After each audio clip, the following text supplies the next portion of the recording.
Hello everyone, welcome back to my channel Anirvan Science Fair, where we explore, discover and learn new concepts.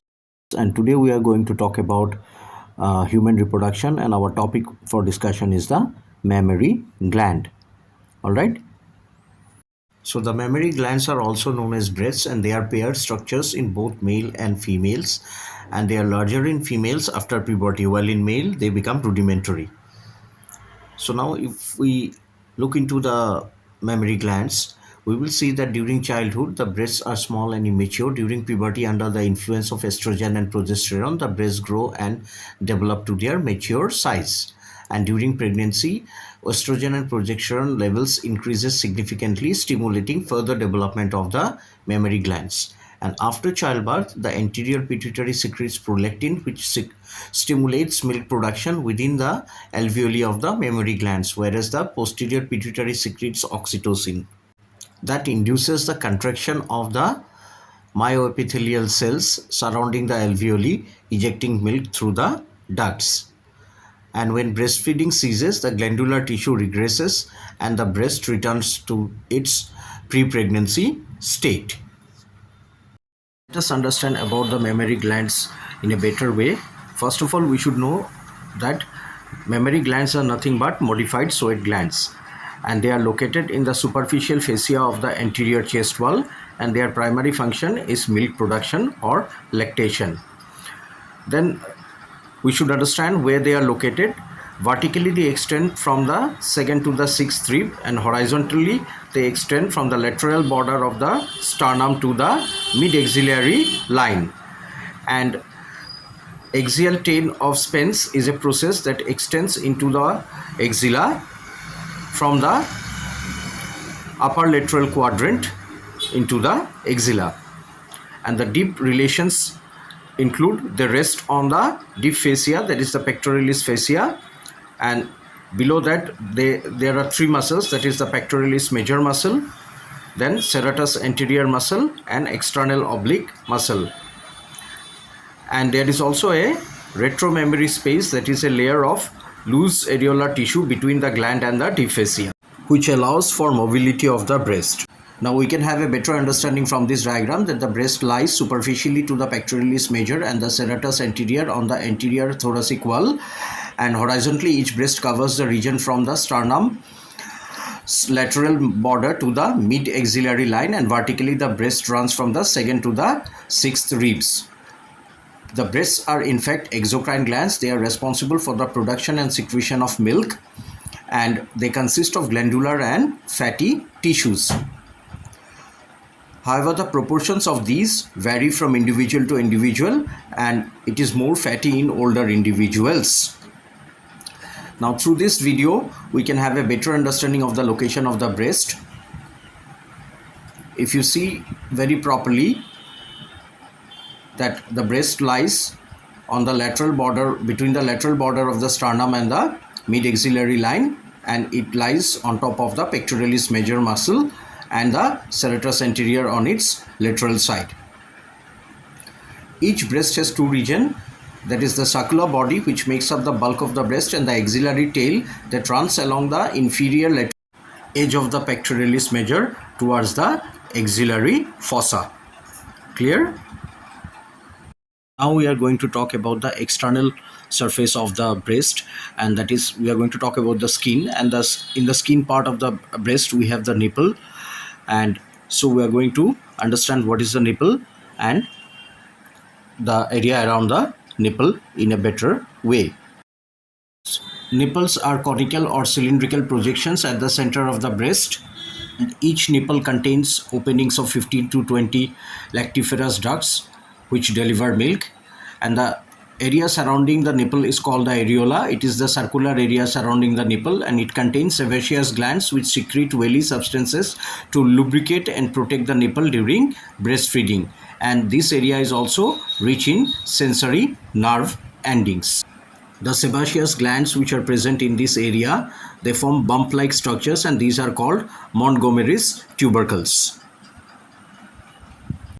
Now we are going to talk about the mammary gland, which plays a very important role during lactation, and each mammary gland is composed of 15 to 20 lobes which are arranged in the form of petals of a flower, and these lobes are further made up of smaller units called lobules, and each of these lobules have got empty spaces inside them which are called alveoli, and these alveoli are surrounded by lenticular cells which secrete milk, and these lenticular cells in turn are surrounded by myoepithelial cells which help in the contraction of the lenticular cells to release the milk, and these milk come out from the alveoli through the lenticular ducts, and all these ducts ultimately merge and dilate at some point, and that area is called lenticular sinus, then just behind the nipple.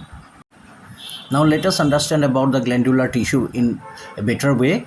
The glandular tissue are composed of 15 to 20 lobes. Each lobe consists of smaller lobules which contain alveoli or milk secreting units, and these alveoli are composed of specialized epithelial cells called lactocytes, and lactocytes are responsible for synthesizing and secreting milk during lactation. The myoepithelial cells surrounds the alveoli which contracts under the influence of oxytocin, expelling milk into the lactiferous ducts.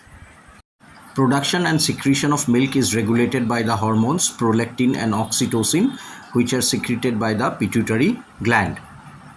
Now let us understand about the composition of human milk.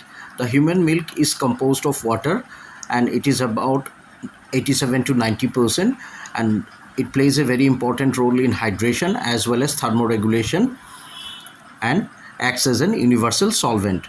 Besides this, the macronutrients which are present in milk includes the FFAs, that is free fatty acids, triglycerides, cholesterol, which acts as a source of energy, helps in brain development and vitamin absorption. The proteins, that mainly casein and whey, they help in the growth, immune defense and formation of amino acids, whereas the carbohydrate, which mainly includes lactose, which provides energy and helps in calcium absorption, and also it acts as a bacterial flora support. Besides this, in milk, oligosaccharides are also present, which are known as human milk oligosaccharides. That includes 2-FL, that is 2-fucosylilactose, and LNT, lacto and tetrose, which acts as prebiotic for gut microbiome, decoy receptors for pathogens, and also acts as immune modulators. Then we have immune factors and cells like IgA, IgG, IgM, WBCs, and lysozyme and lactoferrin, which acts as passive immunity, antimicrobial properties. They have pathogen defense mechanism, and they also help in the gut maturation. Besides this, vitamins and minerals like the vitamin A, vitamin D, vitamin K, all these are present in the milk, along with the B complex group, and minerals like calcium, iron and zinc. All these acts in as cofactors in the metabolism and nervous system function and bone health growth. Besides the above growth factors and hormones like EGF, epidermal growth factor, NGF, nerve growth factor, IGF-1, that is insulin-like growth factor 1, leptin, insulin, all these are also present in the human milk, and these help in organ and tissue development, metabolic regulation, appetite control, gut lining integrity. Besides this, certain enzymes like amylase, lipase and proteases are also present, which aid in digestion of fats, proteins, carbohydrates and enhances nutrient absorption. Certain stem cells and nucleotides are also present, which help in the cellular regeneration, tissue repair and immune system support. Next, we are going to talk about the types of human milk and the functions of each component. The first type is called colostrum. It is secreted during the first 5 days, and it contains extremely high amount of immunoglobulins, WBC, growth factors, lactoferrin, minimal lactose, and it primarily acts as providing passive immunity. It helps in the gastrointestinal tract maturation, pathogen defense and gut sealing. Next, we have the transitional milk, which is secreted from the 6th to the 14th day, and it contains increased calories and fats. It has got rising lactose levels, vitamins and minerals, and developing oligosaccharides. These provides energy for rapid growth, calcium absorption, nervous system development and microbiome establishment. Then we have the mature milk, and which is secreted from the 15th day onwards. But this mature milk is again of two types, that is fore milk and hind milk. Fore milk is the beginning of the feed and it is high in water content, lactose, proteins and lower fats, and this helps in hydration, thermoregulation, initial hunger satisfaction and solvent for nutrients. And the hind milk, significantly higher in fat content, contains higher calories and fat soluble vitamins. It provides satiety, that is fullness for baby, brain and retinal development, vitamin absorption and weight gain. And lastly we have the human milk oligosaccharides. They act as prebiotic for gut microbiome and decoy receptors for pathogens and immune modulators. The mammary glands are surrounded by a connective tissue stroma and fibrous stroma, which forms the Cooper's ligament, that is also known as suspensory ligament of Cooper. These suspensory ligaments maintain shape of the breast, separates the secretory lobules and secures breast to the skin and underlying pectoral fascia. The pectoral fascia is nothing but a sheet of connective tissue associated with the pectoralis major, and the retromammary space is a layer of loose connective tissue between the breast base and the pectoralis fossa, and it is often exploited during plastic surgery. Thank you everyone for watching this lecture. Hope it was helpful. Please like, share and subscribe to my channel. Thank you.